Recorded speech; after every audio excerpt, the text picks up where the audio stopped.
আসসালামু আলাইকুম বন্ধুরা, সত্যের তরী চ্যানেলে আপনাদের সকলকে সুস্বাগতম। বন্ধুরা, আজকে আপনাদের মাঝে নতুন আর একটি ভিডিও নিয়ে হাজির হয়েছি। ইতিমধ্যে আপনারা বুঝে ফেলেছেন ভিডিওর থাম্বনেল দেখে আজকের ভিডিওটি কিসের।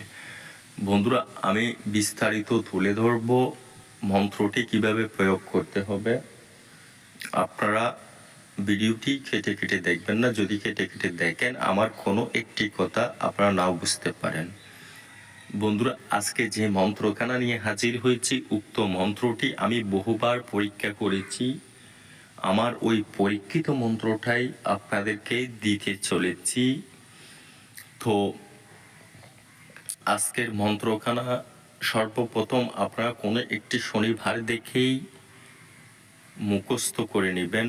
মুখস্থ করা শেষ হয়ে গেলেই আপনার প্রয়োগের পালা। কিভাবে প্রয়োগ করতে হবে আমি বলেই দিচ্ছি।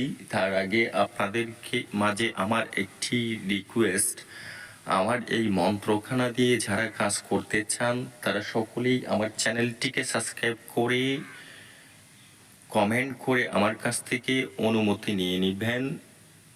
অনুমতি ব্যতীত কাজ করবেন না।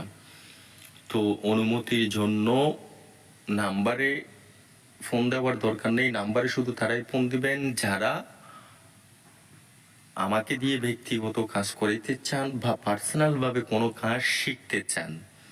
তো বন্ধুরা, সর্বপ্রথম আপনার যখন মুখস্থ হয়ে যাবে মন্ত্রখানা, তখন একটি সরিষার তেল নেবেন। সরিষার তেলের উপর 7বার মন্ত্র পড়ে 7টি ফুঁক দিবেন।